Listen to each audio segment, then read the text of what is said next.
Tech Department. I'm a student of Dimitri's, and today I'm going to be talking about spectral features of polarons and lead halide perovskites. So, principally, Dimitri's group, we focus on photo-induced excited states and their dynamics in semiconductor materials, and specifically the materials I've been focused on lately is perovskite nanocrystals, and that's what this atomistic image is here.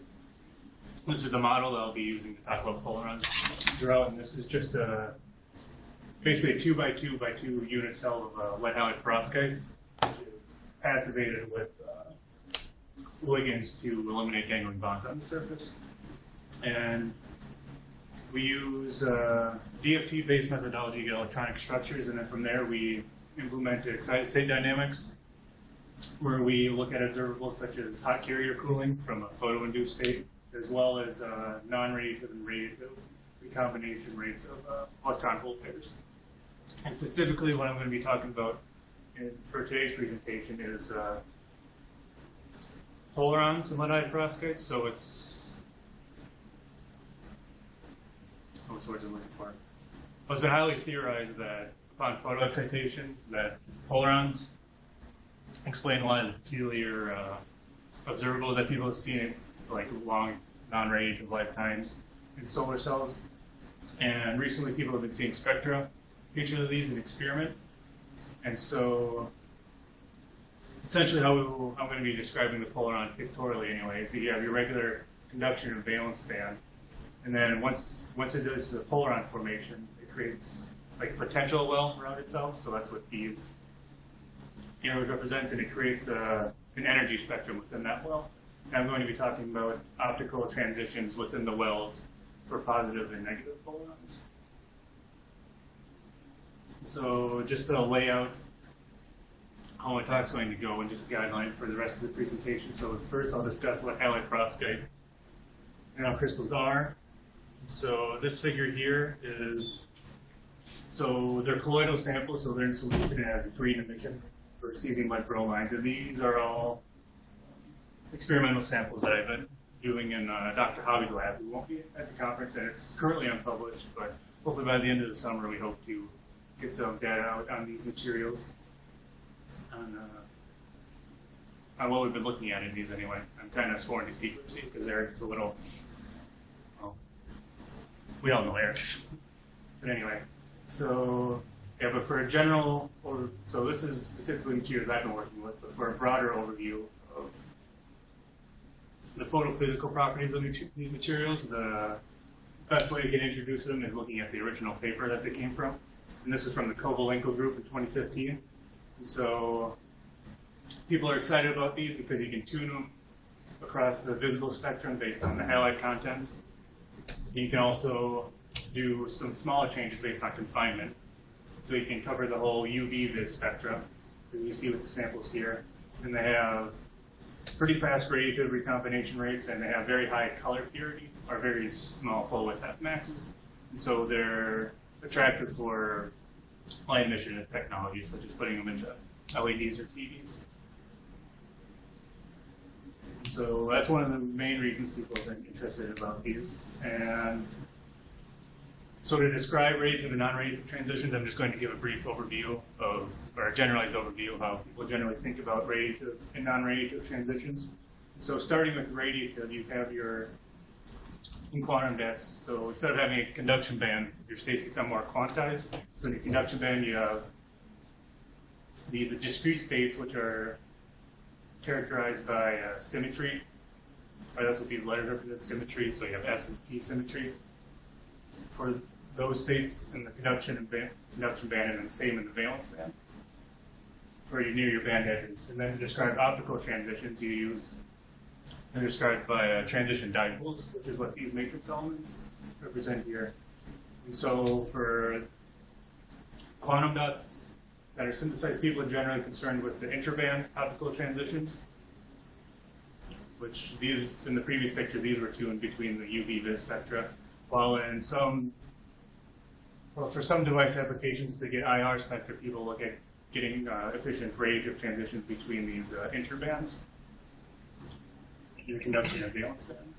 And then essentially the same deal with non-radiative transitions, but instead of using the transition dipole matrix element, you describe non-radiative transitions between these states with what's called a non-adiabatic coupling between these electronic states in your quantum dots. And generally, for interband transitions, the non-radiative is much slower than the radiative unless you have a trap state. And then the non-radiative is generally faster, so it makes the process less efficient. And for intraband transitions, they have been predicted to become slower for increased confinement for quantum dots, but it's been kind of an elusive feature to see, and that's still an active research area of research in these things. And so, just to remind people that for the rest of this talk, I'm going to be framing the polaron transitions in terms of these interband transitions for the negative polaron and the positive polaron. Later, when you're going in one slide, you introduce polarons, but this figure itself doesn't look like polaron. You may just make a disclaimer. Right. So the polaronic nature of the states will be introduced in what follows. But we use the same notation anyway for symmetry labels and matrix elements. See how you know that this is S, this is P? How do I know it? Uh-huh. Solutions of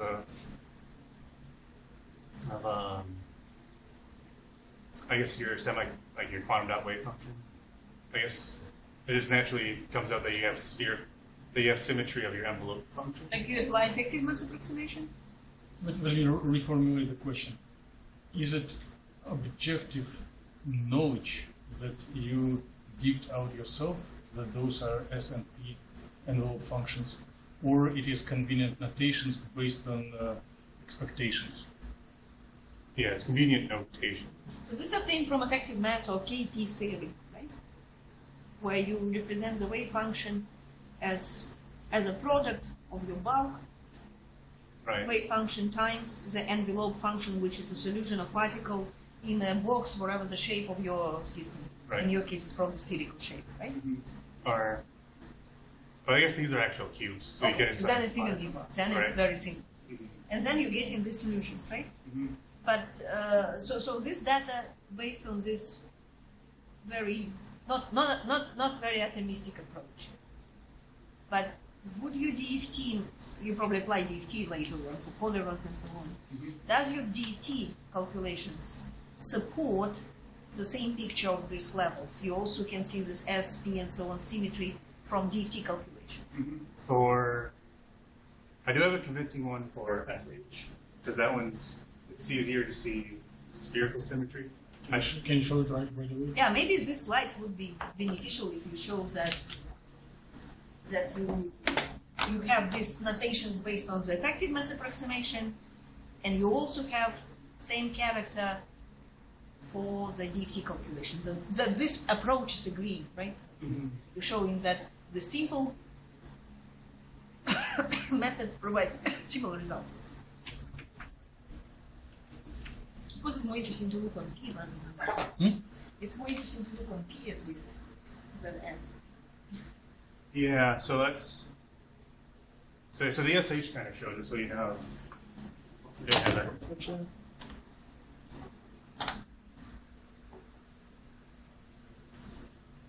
It's hard to see.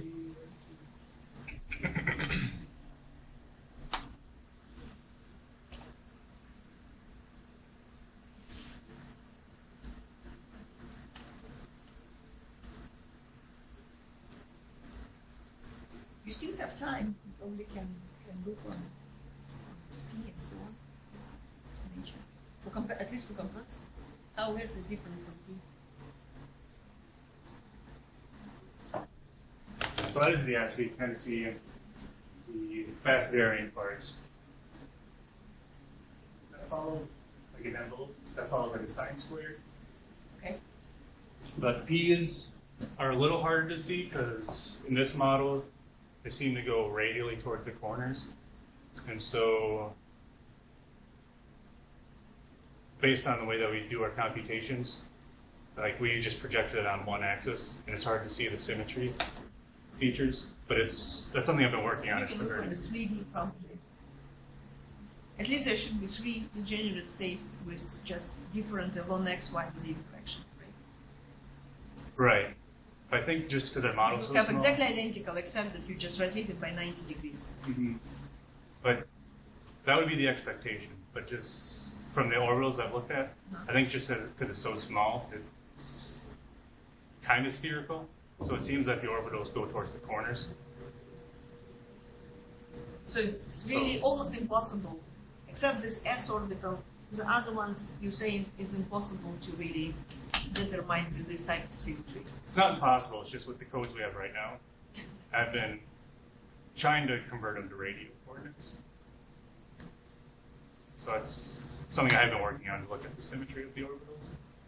So I don't have proof yet, but at least one of our orbitals looks like it is. No symmetry principle.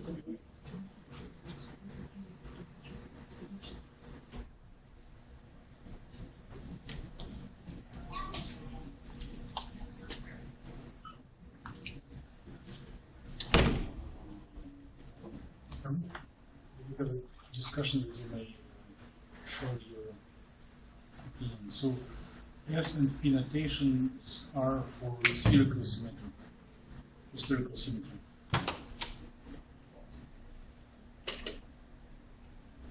Right? Mm-hmm. And here it is Q.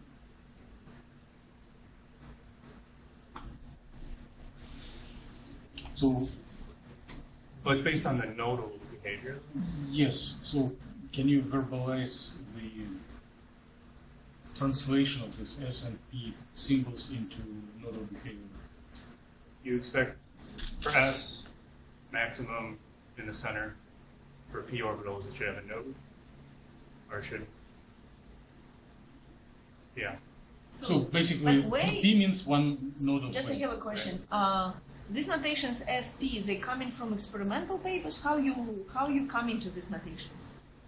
You said it's a common notations. It's a common for quantum dots because they take a spherical shape. Mhm. At least on a size of 4, 6 nanometers. This is experimental shapes. I mean, experimental sizes, right? Mhm. But your structure, even probably at these sizes, looks more like cube. Mhm. I guess Then I guess this notation looks a little bit strange. So did you get it from some papers or it's just your invention? I've seen other people do it, but that's for like cat selenite and like So other people. they're in not quantum. applying it to perovskites. Not that I've seen, but there's not a Well, lot of people Check modeling. it because it might be really confusing. I mean, if it's solution for a sphere, then no one will be surprised, right? Mhm. But if you really have a solution for the box and call them P and S, or then you need clearly explain that this is not really P in a way, not really P in the sense of the hydrogen atom kind of, It's more P hydrogen. or orbitals. It's particle just number of bonds. nodes which you calculate, right, Mhm.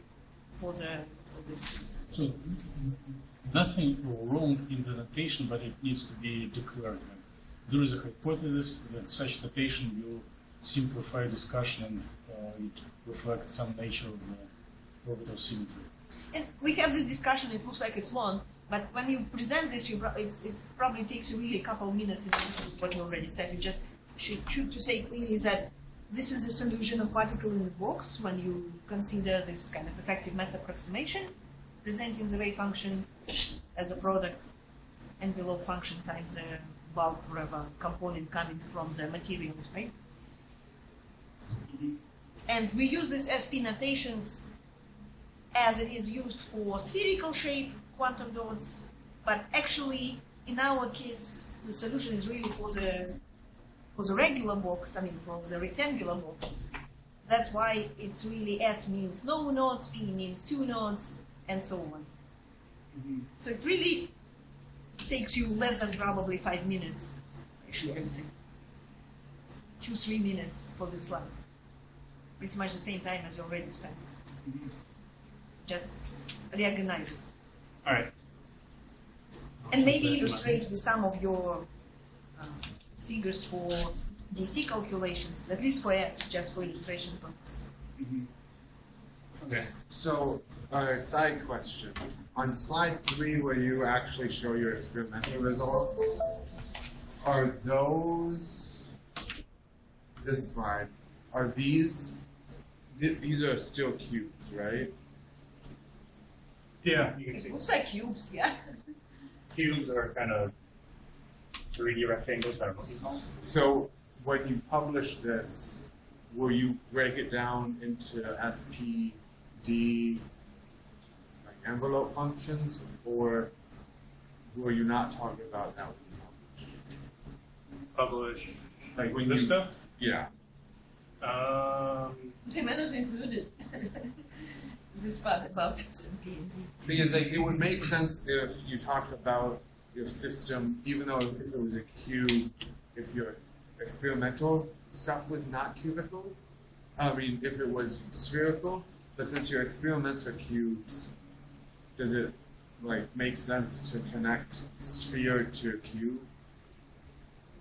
It makes sense does that- because it's make a connection with other quantum dots. Like these SP and so on notations, they are very Okay. popular in the community. So, but again, on the other hand, it creates a confusion because your P is not really P, your S is not really S, right? Or it's not spherically S or spherically P. Solution SP, I think, coming from the Bessel functions. Yeah. Spherical Bessel functions, right? And in the cube files, functions are different. They will have different names. That's why this notation is not really the right ones. But I mean, you can make your notations and you call it S and P, but clearly explain that they are different. That this is not spherical Bessel S, P, and so on, obtained from the particle in the spherical container. And for your experimental absorption spectra, there are features for No, first one feature. first peak, then there is a little subgap. If you look on the series of like F30, for each of the absorption, there is a peak and then a little dip and then another peak, right? Is it And- correspond to SSPP transitions, these two And peaks in the beginning? And one can say that those are signatures of quantum confinement, and we need to design a notation to take into account. And is it true, like first peak would be your SS, and the second feature is your PP, and SP is forbidden or not? I don't know if it would be PP. But I would use that notation to try to describe it though. I wouldn't be able to, off the top of my head, I wouldn't identify on PP or whether it could be S. Okay, but I mean, as I said, like nothing wrong to have S and P, but clearly explains that this is really a little bit different what usually people call S and P, right? That's it. And illustrate it in the sense that just counting these nodes, if it's possible to show, especially for the P, would be great. Like no nodes, how many nodes with your P orbital? 2 nodes, right? With P is 1 node or 2 nodes. One node, 1 node. one in the middle. Yeah. So if you just illustrate no node, 1 node, that's it. You don't need then to go in a big discussion with this. Everyone will get it. And then again, probably also align, if it's possible to align these features, right? Then you can mention in your other slide saying that this SSPP transitions kind of corresponds to these features in absorption spectrum. If they are, I don't know. Think about it. Because it looks like it's the first time you are thinking about it. Well, I usually talk with perovskite people, not CAD selenide people. So it's, or are you talking about the spectra? Well, are you trying to identify, like, in other words, you have your spectra, then you have your structure. Go to the next slide.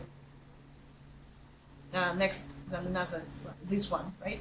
Then looks like a reasonable question. How you align this electronic structure with your absorption spectra from experiment? Which transition corresponds to which features? Well, SS is clear, it's a low transition, there are no doubts. But what about the other ones? Whatever you call them, would you have this in your notations S to P? Do you have these transitions, or they by symmetry, they probably by the symmetry reason should be forbidden? But again, may be seen because there are some symmetry, you might break the symmetry due to whatever strong dipoles or strong spin orbit couplings, like this kind of additional interactions might break the symmetry, and then SP can be also allowed, and then your second peak may be SP, or maybe it's PP, I don't know. Mm-hmm. It's kind of complicated because they're not ensemble. Oh, this is a... These are like the fraction, like the size resolved. Yeah, it's averaged of ensemble, right? This is what you're trying to say, your results. It's not a single... Well, it's not a single, but it's ensemble in the size. It's like, yeah, they're like Monodisperse, monodisperse. yeah. So there's negligible ensemble effects, and so then as you go down, it's like there could be more Coulomb. I mean, if you have experimentalists listening to you, right? So of course they would be interested to see the connection, because you show in your theoretical results, right? People say, so what? If you not expect that they will do your work and try to apply your methodology to real experimental data, right? Actually, it's your job. And it looks like you probably can easily put these two things together and clearly, whatever your notations, it's up to you, right? You can call them whatever you want. You want to call it S and P, fine. But that would be nice to kind of connect them to this absorption spectrum. Yeah. Well, the only reason I put this slide on here is just to become that I'm doing experimental work too. I have papers coming out. Not But necessarily if related. you can, then it makes more sense to It's show. relevant. It gives good context. So it's And not I think wrong. it relates to Limai's question, because if you're going to publish this, you probably can also put some kind of modeling there as well for characterization of these transitions, because if they really coincide with your predictions, this is great. And you can also use a confinement, right? Are they increasing in size or what? Yeah, bigger size, Yeah. smaller size. So you can also do it with your effective mass. You probably cannot do it with DFT calculations, but this effective mass, you of course can make the difference in the size of your box and see whether the trends at least will be the same. How much these features will be shifting.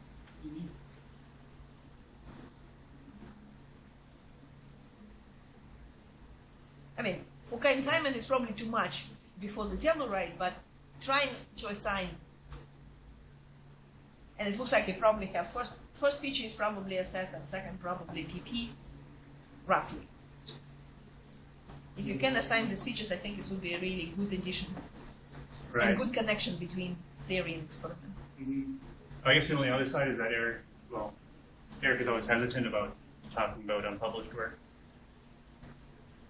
I like going in depth with it, so You go with your theory in depth, right? I mean, like you don't need to talk more about this. You will be just applying your theoretical results. mm-hmm. Oh, you can ask Eric how he thinks about it. Yeah, I was going to ask him before, because I know this slide doesn't really give too much about what we do with them. Samples. Okay. Yeah, and again, I think we already, he probably knows what you have on your slides, we don't, that's why you definitely need some explanation about the polyrons and how you're going to model them. Like after this slide, it should be additional slide about polyrons. And it is there. It is there. It This just is, needs to be So the next. declared. Maybe you need to frame and because before this slide, Just a second. just introduction to polyrons, what is it? Your bold font in the outline can be missed by the eyes of some of the audience. So maybe you need to underline or highlight brighter and tell it. Here I'm showing progression, how the talk is developing through the beginning to the end. Some of us may miss it. Now, what is missing, what this slide doesn't show, it doesn't tell me you suddenly jump to the polaron question, and it doesn't tell me what exactly polaron, why it's appearing. What if I don't know what is polaron? That's what this Or slide's why it should be there?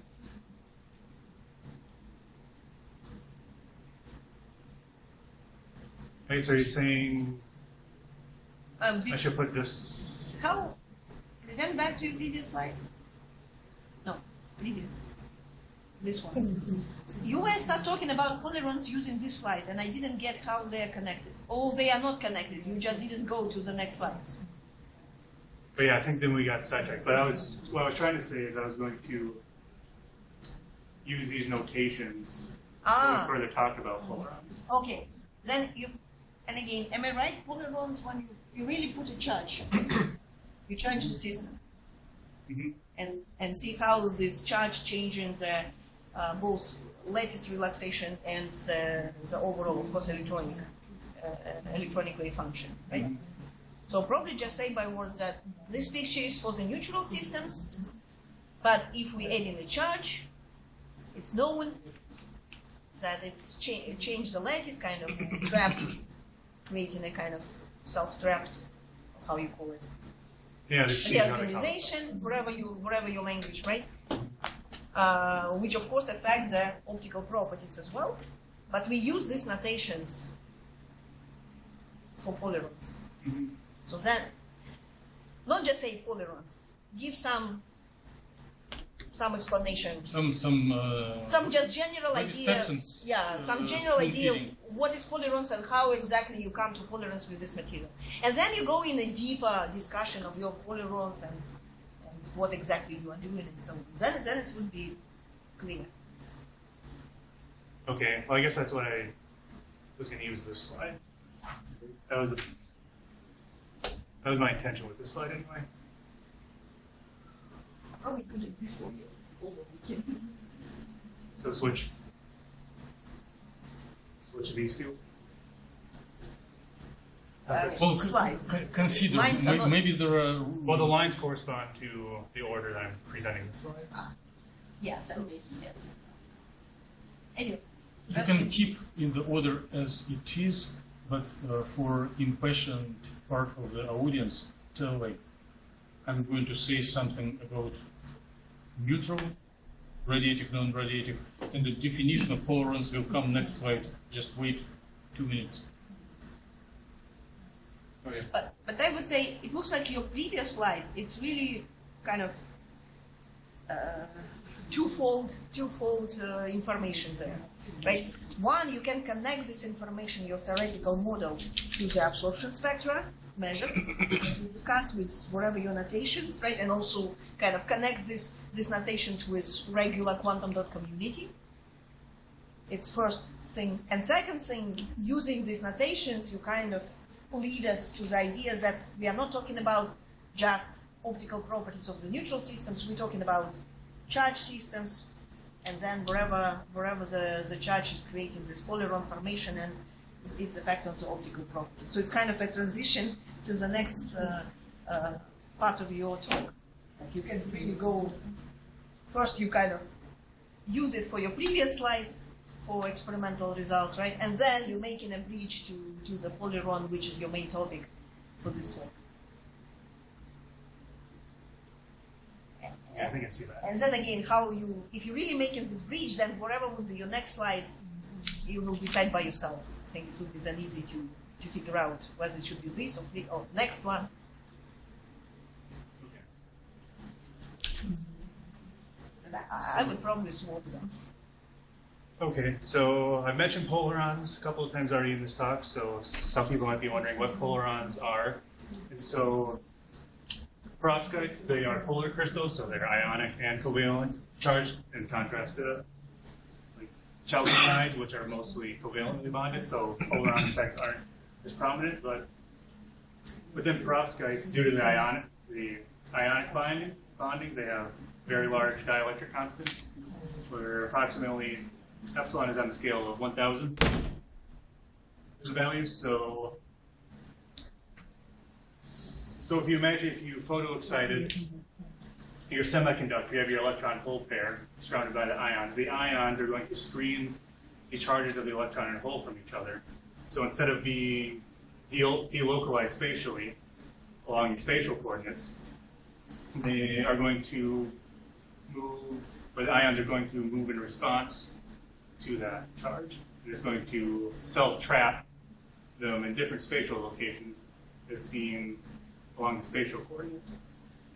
And then if you also notice a subtlety here, for both the negative and the whole polaron, there are energy bars here, which indicate that there are bound states within that polaron well, similar to a Coulomb problem, because it's basically just you have an electron in an average charged field. So it's essentially the same solution that you would have for the hydrogen atom.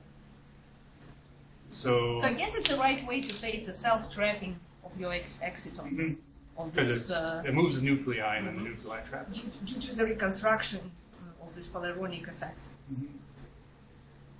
So yeah, this is I believe this is the visual abstract from the Asbury paper that I'm going to talk about next, which is where they looked at a pump probe experiment trying to probe the polaron in perovskite materials. So the material they're looking at was methyl ammonium lead iodide thin films, which is popular for solar cell applications. And essentially what they do is it's transient absorption, so they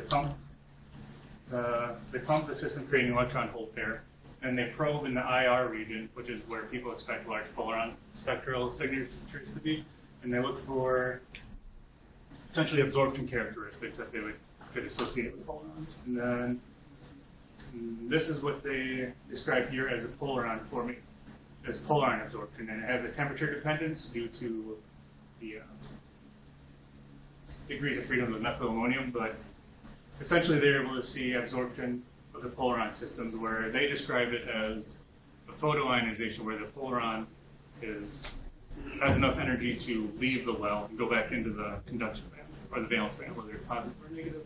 So they describe it as photoionization, in contrast to what I'll be talking about for most of the presentation is transitions within that potential well of the polaron. And so this is the paper that kind of inspired us to think more about optical transitions of polarons in these perovskite materials.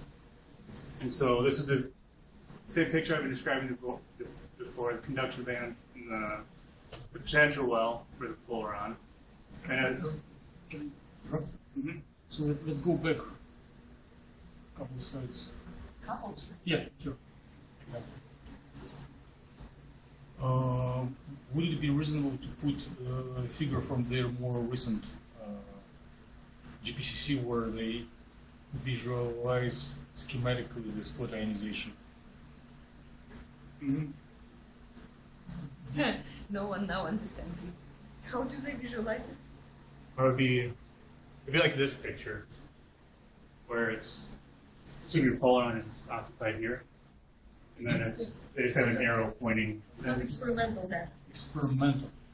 So this looks more like just Yes. scheme. Yes. And maybe just few more words about the experiment, how they photoionize, create polaron. They don't literally inject charge. They just ionize to create. Photoionize. Okay. But it could be. Okay. So everyone got it? How to create polar in this photoionization? I guess it's photo-induced polaron, so they pump it, or they hit it with UV light to create an electron hole pair, and then they probe for absorption characteristics in the IR, which they could have a couple different types of signatures, but the one they described it to was photoionization, which would be absorbed going from here to some state in the conduction band.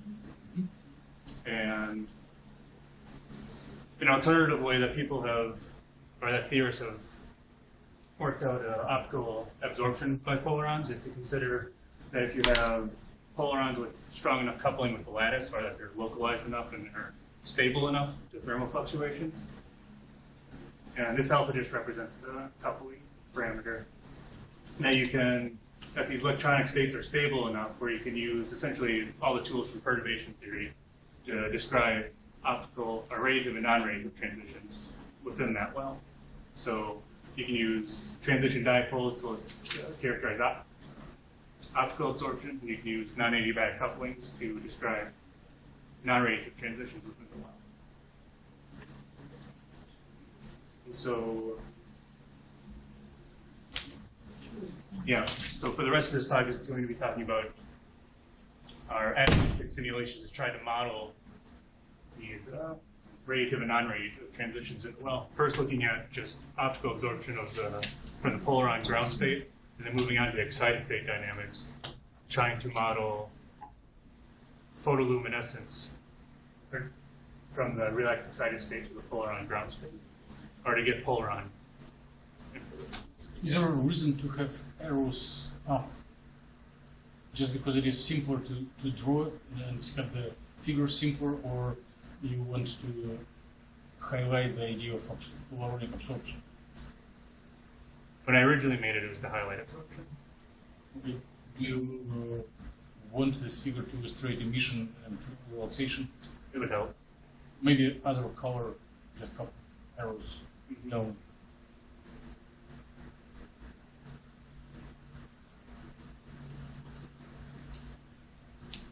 And so now we'll go on to describing how we model polaron using DFT and atomistic simulations. So I should have one more transition slide. So this is our atomistic model I described before. So 2 by 2 by 2 unit cell, and then to passivate these dangling bonds, we attach ligands, which are known experimentally to passivate these nanocrystals. So these are just parameters of the system. And so for the neutral model, with an open band gap, it has 2,000 as essentially n amount of electrons.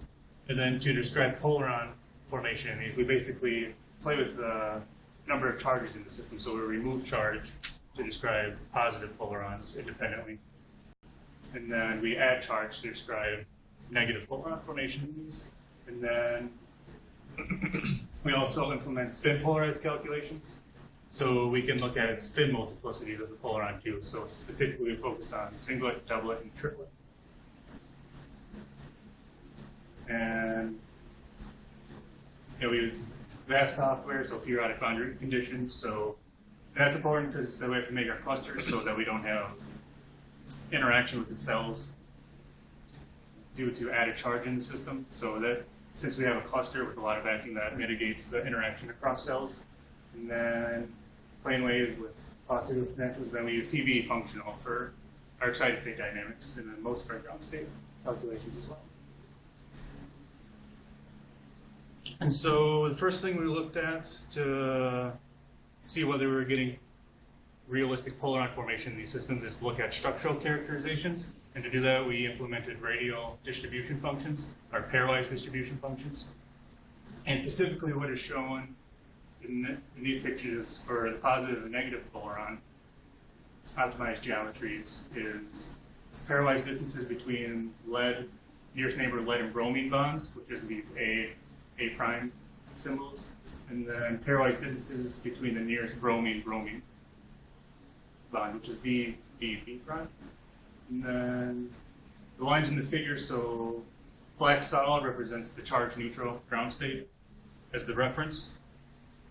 And then the dotted color lines represent the polaron geometries with different multiplicities. And so it's hard to see a lot of contrast in here, but the two biggest features that we can identify is when we introduce a positive polaron, there is a slight, I guess it wouldn't be volume, a slight decrease in the distances between the bromine-bromine pairs, which is these B, and there's increased coordination. So to describe that, you can think about it as if we introduce a hole into the system, it is essentially the same as reducing the orbitals. in terms of oxidation and reduction. And for the positive polon, we're adding a hole to the valence band states. And so, and the valence band is mostly comprised of bromine 4p orbitals. So essentially we are, I should know this, but we're reducing it. So the electronegativity becomes less electronegative. And so that induces less repulsion between the bromine-bromine pairs. So that's how we rationalize this finding. And then using the same concept of oxidation reduction, so for the A peak, we see an increase in the coordination number, and we also see a bond elongation for these lead bromines. So for the negative polon, we're adding an electron. And then in the conduction band, it's mostly comprised of lead 6p. So if we're adding the charge, we're essentially reducing the lead, which decreases the electronegativity and it decreases the ionic interaction between the lead and bromine. And so you get a looser bond, so you have bond elongation. And then But wouldn't that also then imply that your bond length would have a greater deviation? maybe it might be deviation, like broader. Yeah, so like on A prime, it increases the bond length, but it also like focuses to a narrower degree. But if it was more floppy, wouldn't it go out, but then like the line width increase?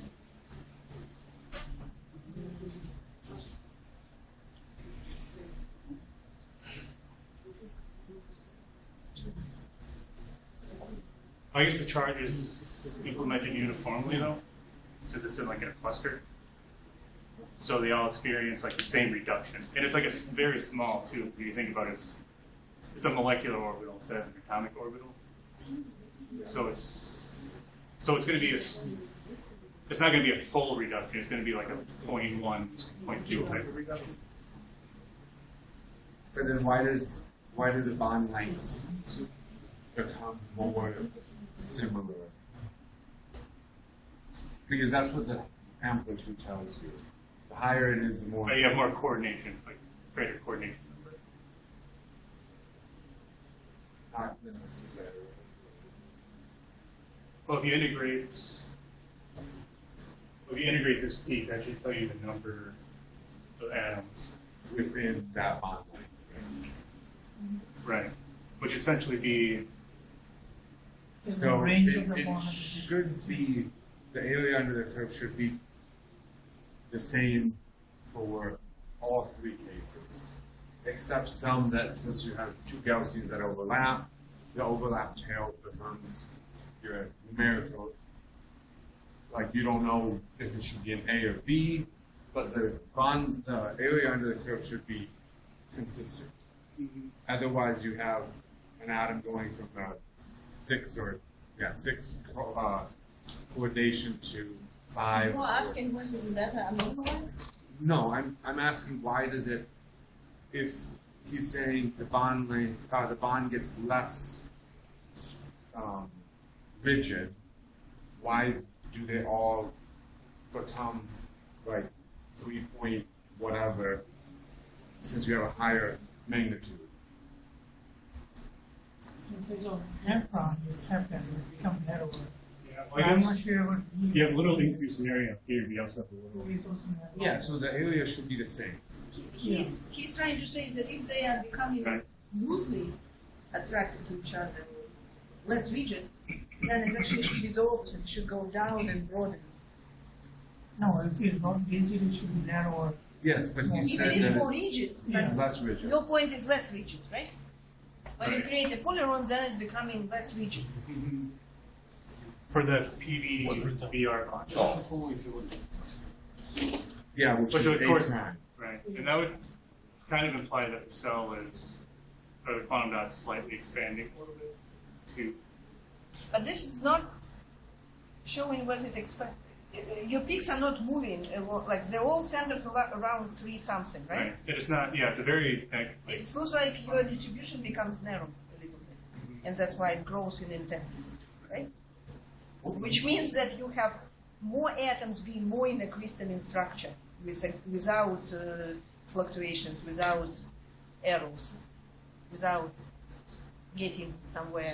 So, like in other words, the atoms that are around 3.5, their bond length decreases to closer to 3. And if your assumption is when you get an X-ray electron, the lead get more happy and they don't want to pull the bromines close to them, that is contradicting the data. Yes or no? I don't know if it contradicts. It's not that they're more happy. It's just that it's less ionic. They have less ionic interaction pulling it. What is the interatomic force that is pulling it closer? It's not ion-ion. Surface strain. Like if you look at 3.5 on the right panel, Okay. the black is above the color. Mm-hmm. And then if you go to like 3.1, the color is below the black. 3.1, the color is above the black. Yes. So that either implies, to me, that implies they are shifting towards 3.1. And if we're saying it's less ionic, then what is the force that is pulling the atoms further away in towards 3.1? Pulling away. Pulling closer. Like those. He's talking about. How many atoms have distance 3.5? He's saying that number of atoms having 3.1 distance increases, Yes. which Where means does you that have come more bulk-like crystalline structure, right? That all atoms are in their position. And also, it's not only getting higher, it shifts to the right. Yes? The green peak is a little It's hard to say. to the right compared to the black peak. It's like points.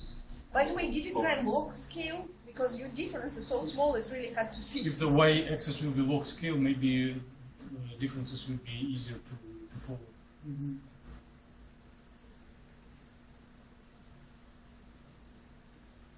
Is it only, like, am I right? In first case, A is not changed, only B is changed, right? Right. And for the second, it's backward. B is not changed, but A is changed. Right. Because then, so if you just add a hole, it's mostly occupied on the bromine atoms. That's where most of the density is. No, your explanation is So clear, yeah. And same with here. So it's mostly on the left, but it's. So, and you're saying that it is also shifting to a different distance. Right. It's not just Yes. increasing, but also shifting a little bit. Slightly. It's like 0.02, 0.03 angstroms, but it's. For Angstrom, it might be significant. You don't need to change geometry very much to see a big effect. Mhm. I mean, this, for the negative polar anyway, other groups have seen the same, well, they've seen the bond elongation when you add a negative charge. At least a couple of groups have anyway. Then the speak is moving. Maybe show the arrows. If this is your main point, Yeah. make arrow for one, like near this peak. So it also will attract people, attention of people that look on this peak versus that peak, right? So show the arrow in this direction. If it moves for B, it goes this way, right? Decreasing the distance. Mhm. And for A, it goes to the opposite direction. Then people know where to look, because right now it's really hard to see what's going on.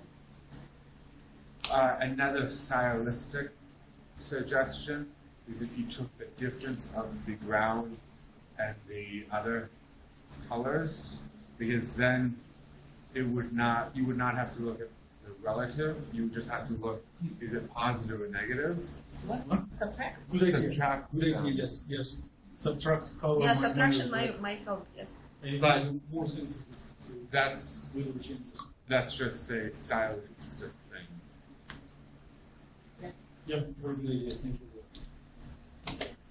And then you really see this difference. Probably it's better than log, because on log it's also not necessarily you will see something. Because it's not always of magnitude difference. Food for thought. What? Food for thought.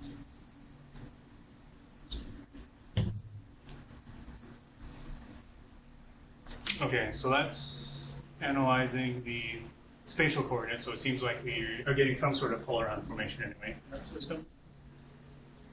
And so next I'll look at the ground states electronic observables, so the density states and the IR spectra for positive and negative polarons within the potential well.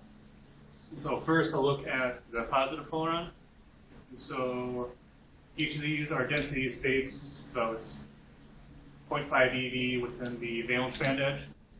So these SH, so SH would be like the valence band edge, which you would normally associate with. And since we introduce holes, that leaves, I'll back up. So colored area represents occupied, and then anything under the curve that's not colored represents unoccupied. So these are the hole states within each of our polaron models.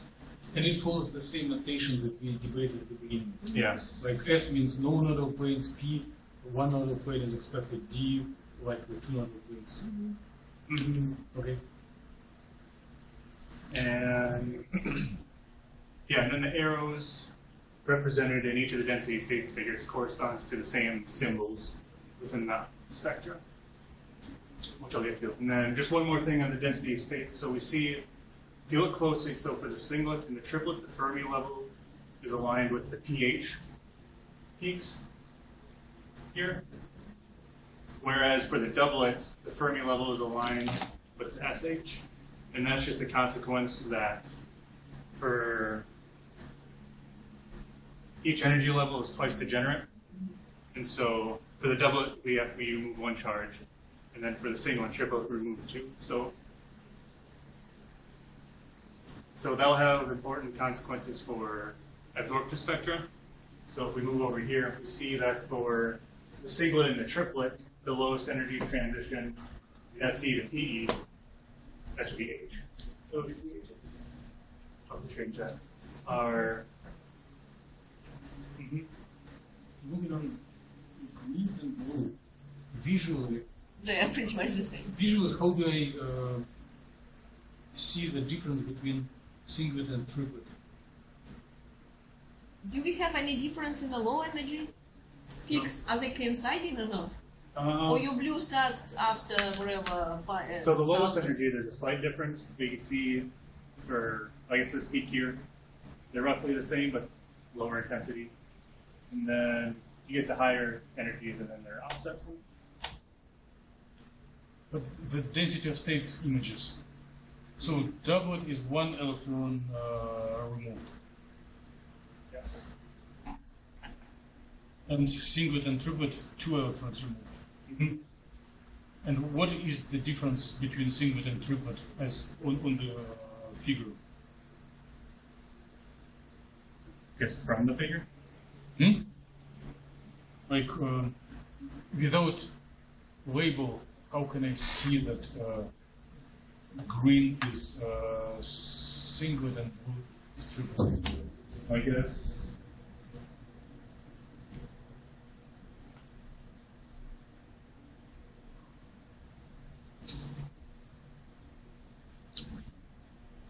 I guess the DHE is different between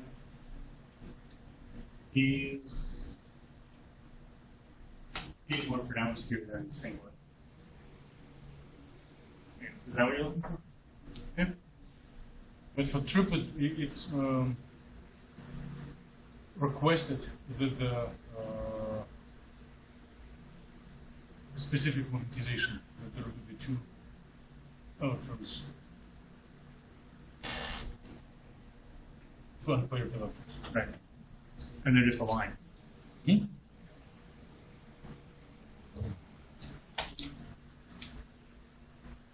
So, singlet, triplet, the lowest energy is about the same, but for the doublet, since its lowest energy transition is SH to SH, so its lowest energy transition is almost 0. Or it's very small. These numbers anyway. And the other thing notice is just that the polaron transitions are bright, relatively bright, where you can see just distinct peaks. If we move on, so same figures essentially for the negative polaron. So now these density states correspond to the conduction band edge, where these SEs represent like what your LUMO would typically be with an occupied electron into those states. And then you have unoccupied states higher in the conduction band. And we say the same feature again, the doublet is only half filled because the band is two-fold degenerate, whereas a singlet, triplet are fully occupied. And you can see that there's a larger energy difference due to, I guess, a large subgap in the conduction band, which is a consequence of the large spin-over coupling of the lead. So we essentially get larger transition energies for these systems. So previously, the lowest energy transitions were around 500 centimeters inverse, whereas for the negative polaron, we see that those increase by about 3 times in energy, where it's at 50 and 100 wave numbers. And another thing to notice is that for the negative polarons, the lowest energy transitions are about twice as bright compared to the positive polarons. So you can get essentially brighter signal out of the negative polarons than the positive polarons. So 3 times larger transition energy and 3 times brighter. Mm-hmm.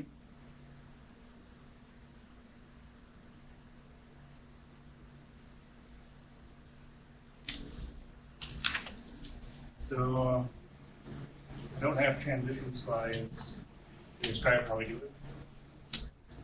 Besides the state dynamics, yeah. But essentially, what we do to describe non-radiative transitions in these systems, you have to mix electronic and nuclear degrees of freedom. And to do that, we calculate non-adiabatic couplings on the fly for the system. So we do molecular dynamics and then compute couplings between the polaron states along the trajectory. And then from those we can process those into transition rates between electronic states within that polaron energy level. So that's what this incomplete figure describes here. And so these green figures represent the cooling of a hot carrier, polons in this case. So the stop figure corresponds to the negative polaron within a certain initial condition, which we describe to as higher in the conduction band. And then this bottom figure corresponds to a positive polaron, where you introduce a hole higher in the valence band. And so the bright color just represents that, says that this is an electron. The dotted line is the expectation value of the energy. And these figures just indicate cooling times for it as the energy dissipates electronic energy into the nuclei and then cools to the first highest energy state for the polaron. And so for the negative polaron, we can see that it shows a bi-exponential decay. So it has one decay mode on sub-nanosecond. So I should have mentioned this is log scale, so 0 represents 1 picosecond. And so we have a sub-picosecond cooling, and then as it gets closer to the band edge, or I guess into the polaron states, I guess, there's a second cooling phase where the cooling slows down when it's in the well. And we described this previously in a paper that came out in JAX last year, where we saw a similar feature in the conduction band for cooling of the electron in these states. And just comparing it to the whole, you can see that it has a smooth decay, so it essentially follows a single exponential decay from a higher energy state in the conduction band to within that polaron well. And so I was just describing the non-radiative relaxation of the polarons in these cases. And what we're really interested in is radiative relaxation of the polaron, of the excited polaron in the well. And so along the same excited state trajectory, we can use Einstein coefficients for radiative relaxation as it cools to the band edge, which can compete with non-radiative relaxation. And so these two figures represents, so the blue figures represents time resolved radiative emission, the same log scale for both the systems. And then the adjacent slides correspond to time integrated along the trajectory. And contrast doesn't show up very well in these features, but Sorry to interrupt. Can you go like a couple of slides? Yeah, here. So you do have at your disposal data for hot carrier relaxation for neutral system as a reference point. Comparison. Yeah. Did you notice, is it worth mentioning the following? Is there any noticeable change for spatial localization of hot carriers when you follow polaronic relaxation and neutral relaxation? Usually polaron leads to the exodon dragging. Like if you do The exodon becomes more localized. this green In this figures kind of extra for potential. distribution in space, right. or the two-dimensional, would they look substantially different for polarons, or they are basically the same as for neutral? Would it be more localized to the center or to the To edges? the edge, to the surface. I don't know. But this would be interesting because this is again very common language when people talk about Right. polymorphs, right? But I You guess- expect that your excitonic state should be different from the neutral case. Like these states, which you call excitonic states at the gap, right? They should also have different nature. Right. I know just from looking at the data, they do have different couplings or different transition rates. So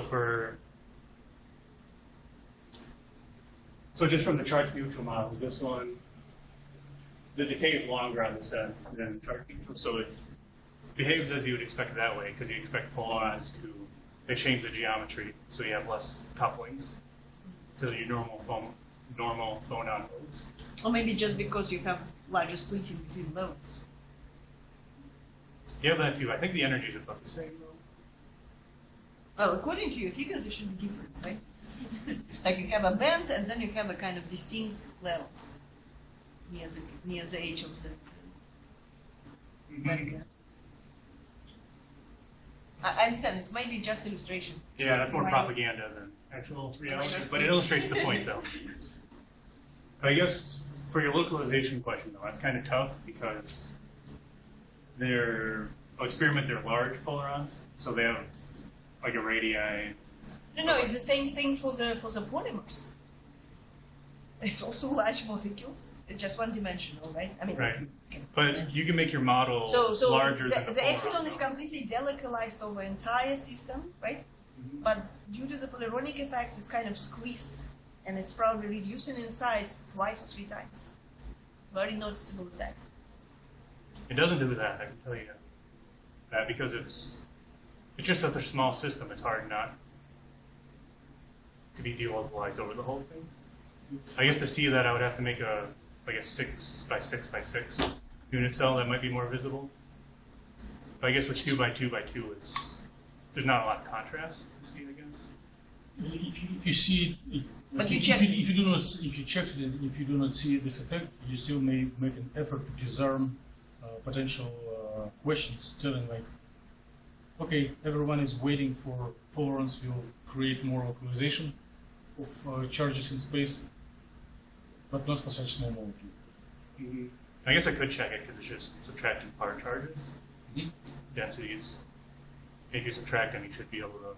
And maybe one doesn't need the dynamics, one can just compare the Yeah, it's a final state because S- it's really a question of SH your orbital final state. for neutral and for polaronic.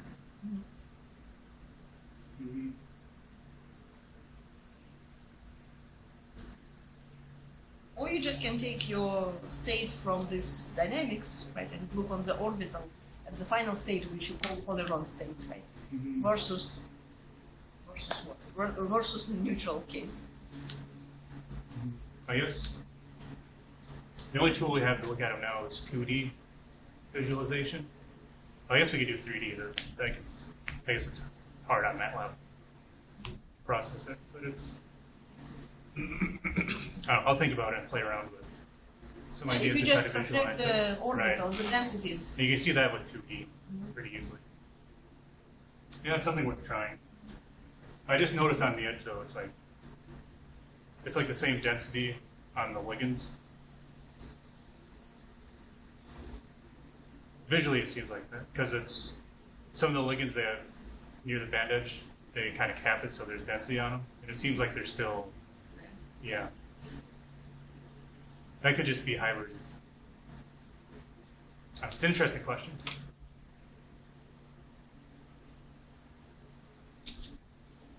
And so we have the competing radiative relaxation along the same excited state trajectory. So instead of non-radiative transitions, if we have radiative transitions that have faster rates, we get a pink, essentially, or we get a bright color in our time result spectra. And so you can see for the negative polaron, there's kind of a cascade of hot emission. So there's a faint feature up here, feature around 0.2 eV, and then some below that. And then as it dissipates energy, it relaxes to the band edge. And there is emission here, which we normally call PL, but it's just less intense than the hot carried emission that's up here, so it's not as bright. But it's integrated over a long time, specifically to the non-radiative lifetime calculated for this system. So you get this photoluminescence peak, which kind of trounces this hot emission, which we describe to PE to SE, or the lowest energy transition. Color pattern, which command did you use to plot it? Whatever the default is. Whatever, like contour or mesh of this variable that gives color gradient. I think it's a mesh. Okay, but do you do mesh of this color gradient distribution or mesh of the logarithm of the color distribution? Not log. Because it would improve the contrast and enhance the sweep spots. I see what you're saying. Yeah, I remember I tried doing it one time just in the panel. I tried doing log scale, but it gave something funky. But you're saying just do it physically. Yeah, just Like in the- command find. Okay. Does it remove the zeros? You can adjust the interval. Just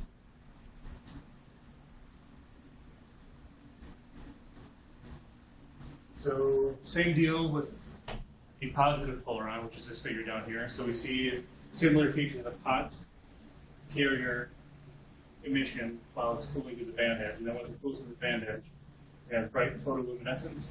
So you can't see it on here. Since it has a shorter non-radiative lifetime, about just past picosecond time range, that the negative polaron has an order of magnitude greater photoluminescence signal compared to the positive polaron. And so we have, I guess, to look at the efficiency of radiative emission for both the positive and the negative polaron. Oh, I never mentioned it, but the two we were looking at were just the singlet positive and the singlet negative, because they have the best looking data anyway. But this is for all the systems that we looked at, and we compute photoluminescence quantum yield, because from Einstein coefficients we can compute radiative relaxation rate, since we have the oscillator strengths and the transition energy. And then from our essentially from the non-adiabatic couplings, then when we convert those into rates, we can get a non-radiative recombination rate from our Redfield theory. And the takeaway whole message is that the non-radiative recombination rates are about 3 orders, or I don't want to say this. They're on the scale of inverse picoseconds, while the radiative rates are on the scale of inverse microseconds. So there's like a 6-order magnitude difference between the rates. So you have generally inefficient quantum yields. These with the best one showing about 10 to the minus 4, or like 10,000% quantum yield from these simulations anyway. And then I'll just have to fill in the white space. So, if I know nothing and just came and listened, in the middle of the talk, you were mentioning that negative polar absorption is 3 times more intense than positive polar absorption. And now you are telling me that negative polar emission is 3 orders of magnitude more efficient than positive polar emission. Oh, yeah, that's So how come such drastic change?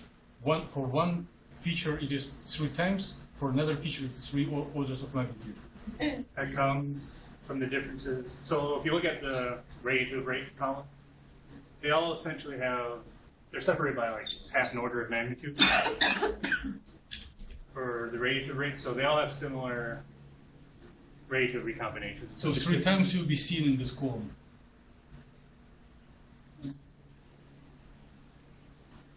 Somewhere here it's like few times bigger or smaller.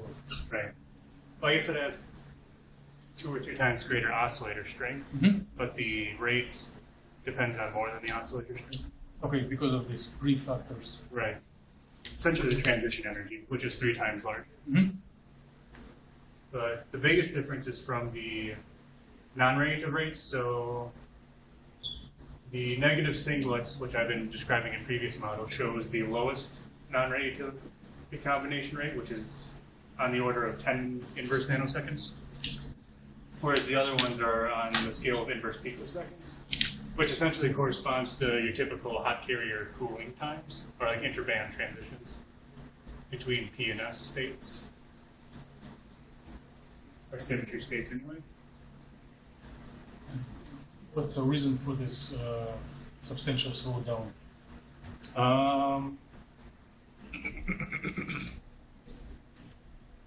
So the best idea I have so far, not a lot of text here. So essentially what we tried to do is model or estimate the phonon modes that couple to electronic degrees of freedom.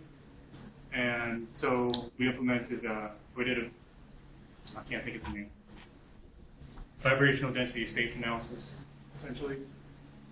And so, and we did that on a reduced model, so it was just a monolayer of perovskite, but with the same passivation ligands.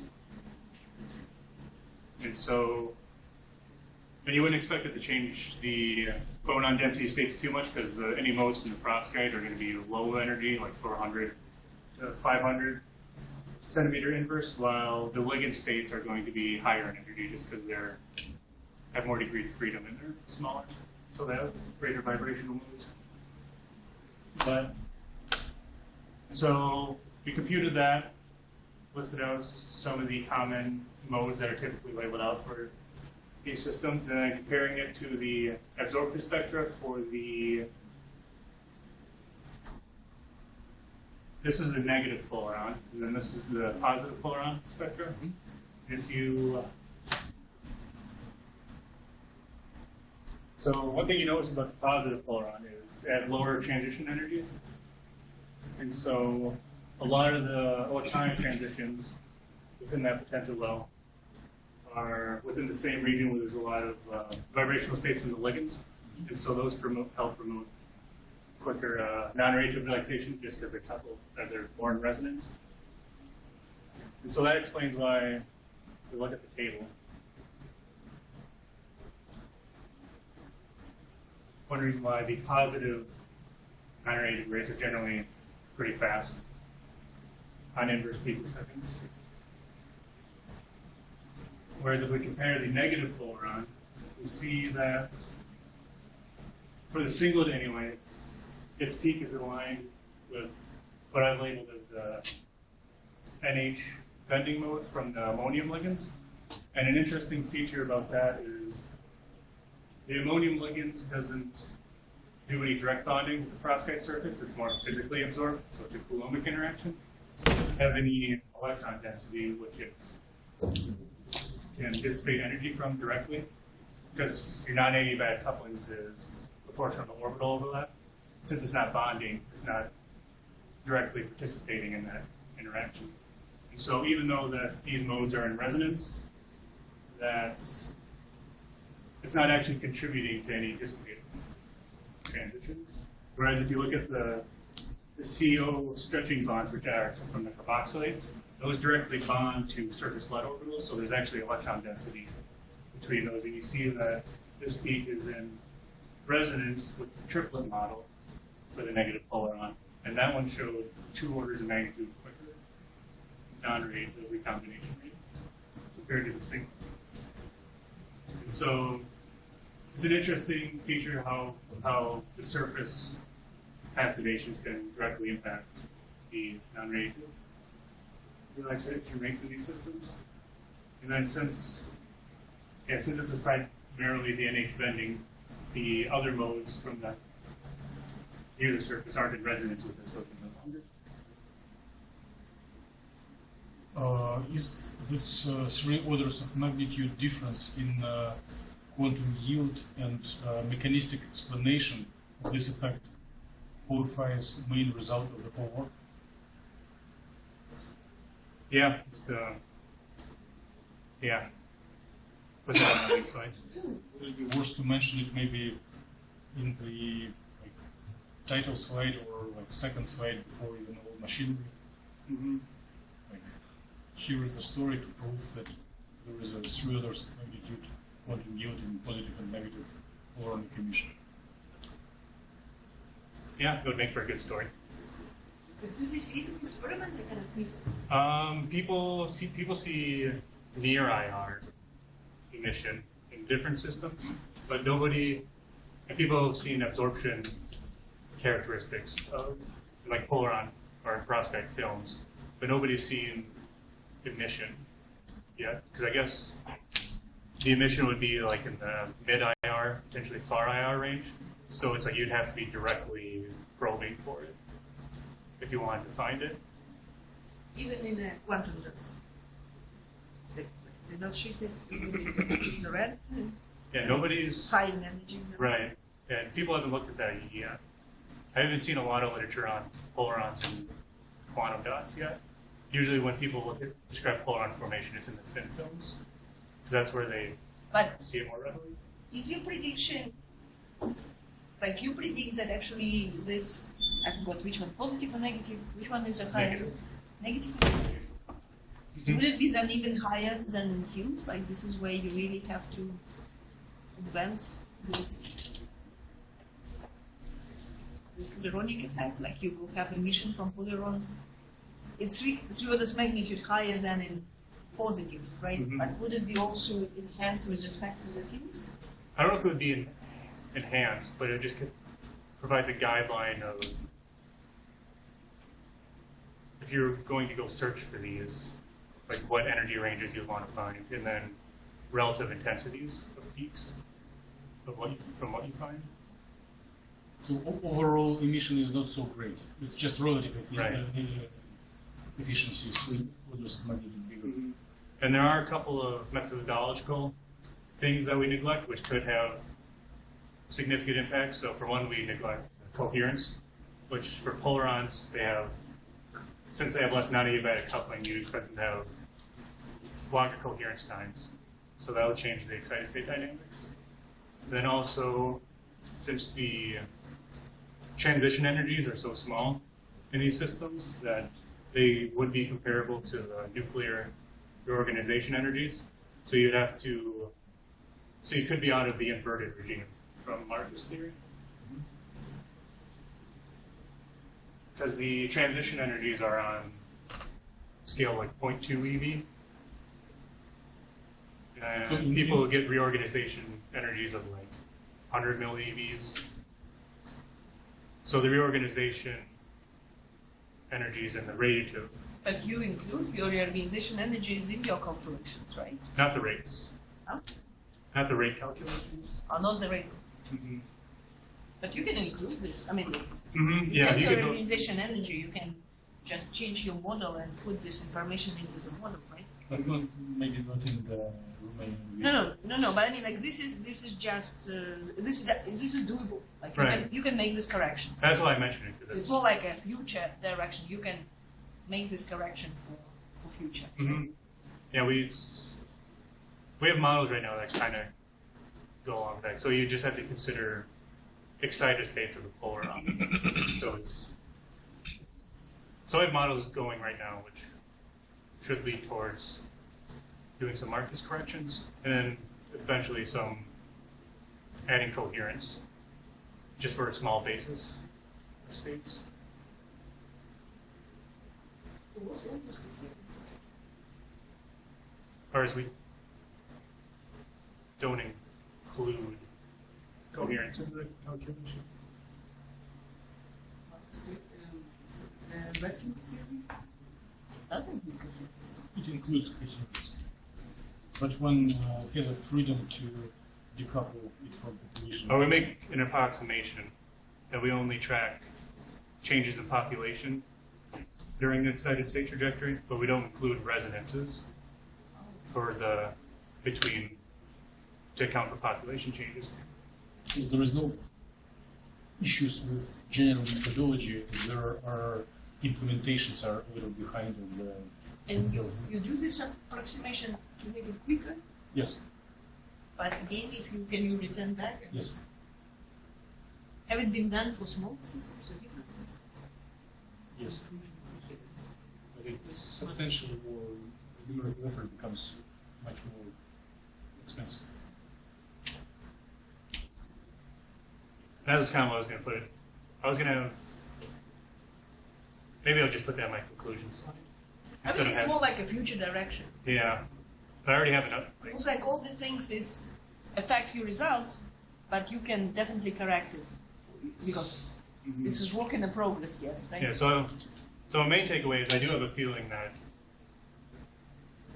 it may not be like 30% quantum yield efficiency, but you should be able to see decent spectral signatures from polarons for the right, if you look at the right systems anyway.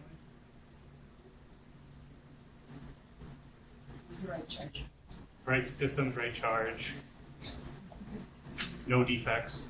So it's, No different. or like low defect densities so it doesn't. I missed this part. It's one of your conclusions. If you have defects, the Pleronic effects are reduced. No, I was just thinking practical terms. You just want higher quality samples. But this is probably also for a future direction. What if you create a defect on you? I don't know how much ideal the models you're working on. Do they have defects? Or what if you create a defect and then see how this changes the dynamics of tolerance? I think if you remove a lead, Well, you can basically just create. you can create vacancy either with cation or anion, right? This is kind of easy to do. Yeah, I'm not sure that would help though. But then you need to. It will not help. It will make situation worsen. But then you change in the charge, right? If you Well, you can move simultaneously with Yeah, that. you need- Stoichiometric defect. Like remove one lead and two bromines. but you also have ligands on the surface, right? Mm-hmm. Can you return back to your slide somewhere in the beginning, just illustration of the structure of the perovskite you are working on?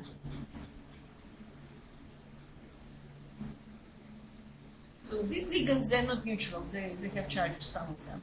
Or there are some neutral ligands. All of them are charged. All of them have charge. So it's anions from the carboxylate and then the ammoniums. Okay, so technically you can take one ammonium and one carboxylate to balance, so like not to create additional charge to the system, but this will be creating a open surface and then you have a kind of a surface defect there. Mm-hmm. So you're not making vacancy in a lattice, but you changing the surface. How usable it is. I mean, they pretty much do that in solution because they kind of like, So they can easily disattach attached. yeah, they call it dynamic bonding. So like the Oh, ammonium, nice. yeah, so the ammonium gives a proton to the carboxylate, and then Then it can be. yeah, it can come off, and or Hold it another out. one could come in. Yeah. So you do it in So you can the easily create these defects MRS and check the polyrons. proceedings. You did some results for it, like binding energy of stocking, like pair of ligands. Oh no, I did. So I put a lead on the surface. So where the cesiums usually go, I placed a Or you lead can substitute lead and cesium, kind of create the defects that. on the surface anyway, because they have the same charge, or they're both positive. So it was something I haven't seen explored yet. If you could have a lead, Extra lead. right, and that would localize charge on it. But interesting to see if you create, especially in defects, which is easy to create. Because I guess making a vacancy, maybe not so easy, or not so easy to form it by itself. You need to do something with your system in experiments. But I think for that- ligands, it's probably very easy that some of the ligands might be disattached. It's natural that some ensembles have a few ligands disattached, some ensembles, some quantum dots in your samples have full passivation, some are losing a few, right? So then you can create these defects and see whether polyron will be completely killed out or what really happens.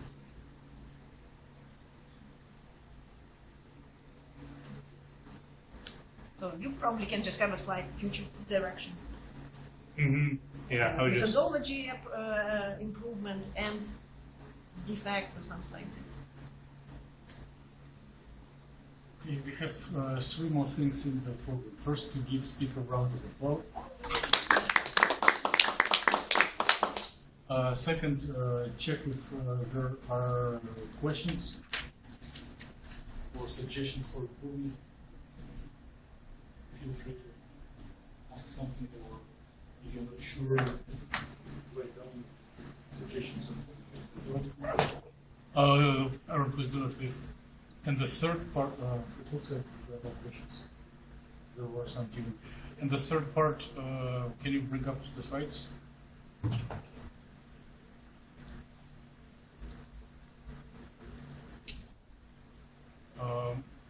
Would you please practice brief overview of the methodology, which you put as a backup slides, as, focusing on the generic, it's not in the printout, generic polaron Hamiltonian and its connection to an adiabatic procedure. With the slides? Huh? With Yeah. slide diagram? It's like slide 25. Yeah.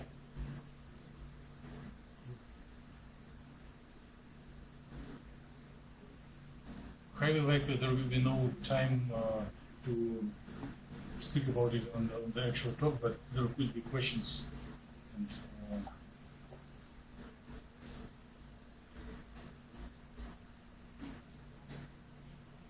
So, I guess the way that people normally talk about large polaron formation and well, any large polaron is the Froelich Hamiltonian, and so the Hamiltonian for the polaron of the Froelich polaron is so you have your electronic energies, your nuclear energies, and then your coupling terms, which describes the polaron formation. And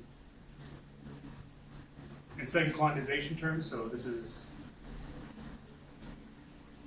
I guess I don't know, get lead in, but so for, in terms of second quantization, this corresponds to having your electronic energies being the sum of electronic energies with their indices. So N is your band number, K is your momentum, which for quantum dots is 0, so you can neglect that, and then S is spin.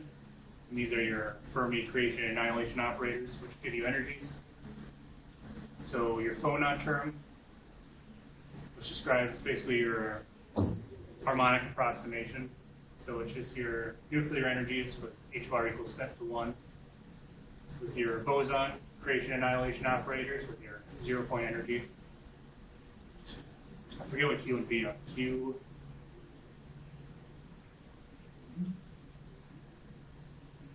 If the photons, if there are traveling photons in the bulk, they also have their own momentum. Oh, and dispersion. Moving the speed of sound. So dispersion and just whatever rung or Index phonon of, mode. index of, Yeah. So phonon mode and then phonon dispersion. And then you get to your cross term, which is a combination of all these states. So this describes the matrix element of your phonon, which usually depends on the alpha parameter, which is from, if you try to do perturbation or variational solutions. And so this describes the collision of a phonon and an electron, essentially, with a change in the momentum. So n is band number, k is electron momentum. So this is just momentum conservation term. And that's the best I have for that. But it shows only your non-radiative carrier pulling. But it doesn't, in this form, it doesn't highlight the nuclear reorganization, the formation of polarons in charge system. It may be hidden in this notation. What should be the values of this n prime and n indices to show the formation of polarons, like to have nuclear reorganization? Your values. Yes.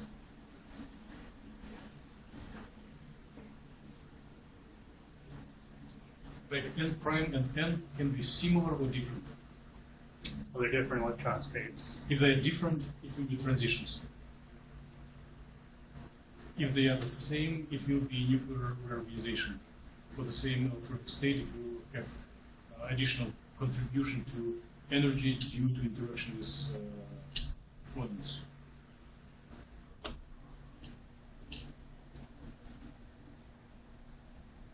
Oh, if they're the same, it's Diagonal. Born Oppenheimer?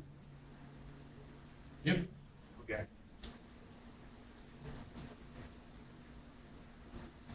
Oh, so it's. I see what you're saying now. So if they collide and then you're a conical intersection, you can change occupation or band. If the indices are different. Right. And if they are the same, it's just one state or minimum. If you look on the overall Hamiltonian, the equilibrium position may shift and energy of the specific electronic state will be different.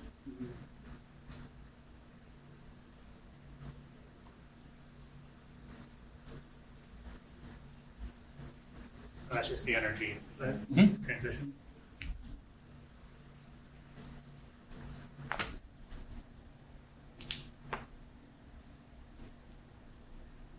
Any connection to first principles modeling between this Hamiltonian and what we do in practical aspect?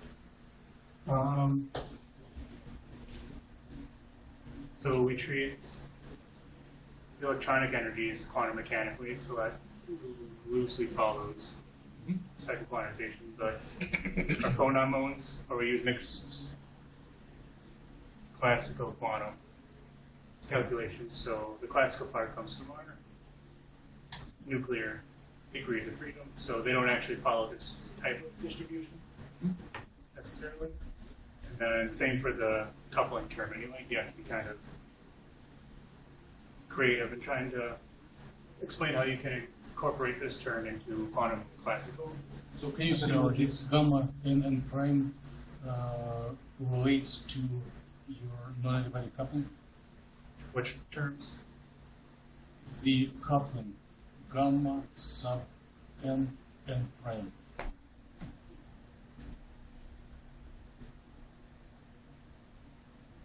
Should be equal. Well, there are some limitations because The principle should be equal. Yeah. Can you please jump to the slide number 7.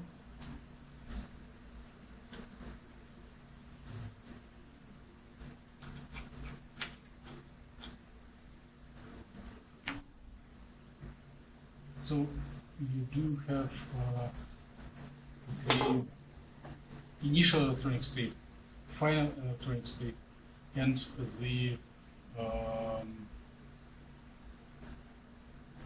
position or momentum operator. So this position or here this momentum operator relates to annihilation in your securitization, and your initial and final would correspond to this C dagger and C in your interaction Hamiltonian.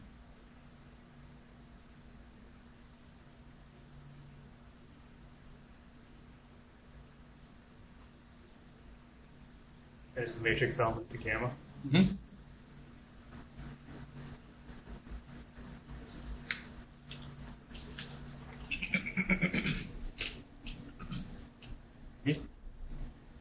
It makes sense. This, Do you want to add anything else? do you want me to go slides forward from where I was? If you want to do something, but basically you gave main principle.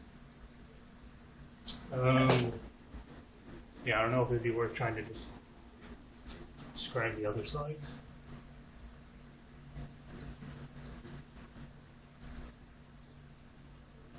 Okay, maybe this one.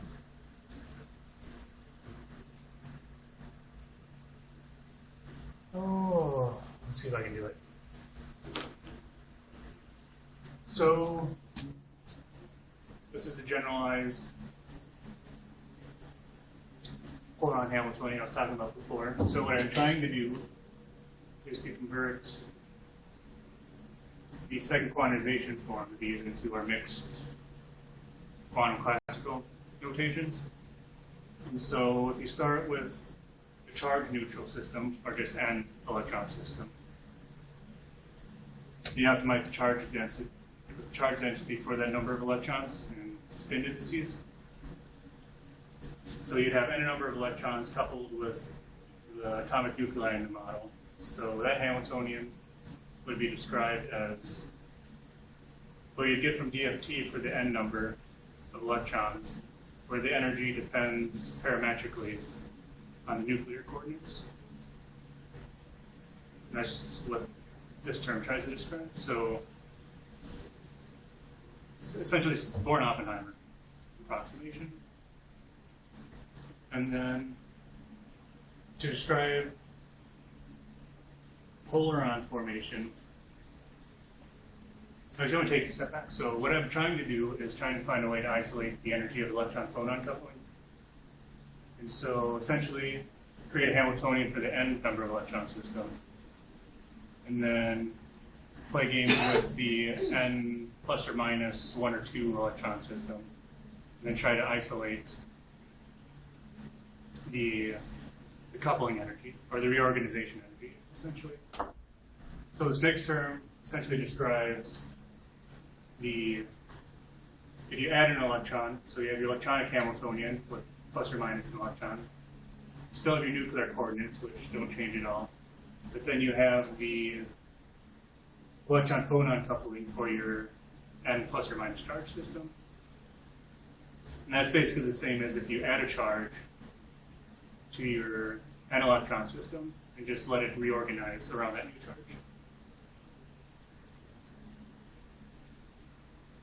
And then as a reference system, you basically do the same thing, but you don't allow the charge to reorganize, so it's essentially a Frank-Condon transition.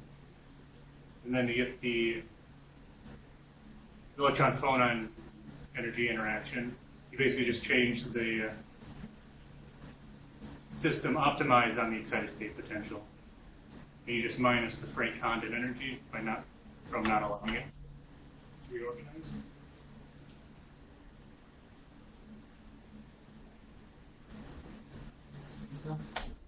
Other questions to this pleasant theory part? It's mostly just ugly notation. Huh? It's mostly just ugly notation. It's just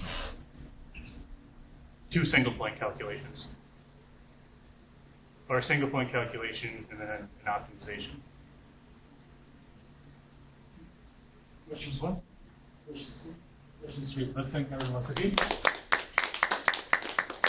So meeting is dismissed. There likely will be Friday meeting of Professor Killian's group, where these 2 gentlemen will present and share split 2 hours into 1 hour presentation each.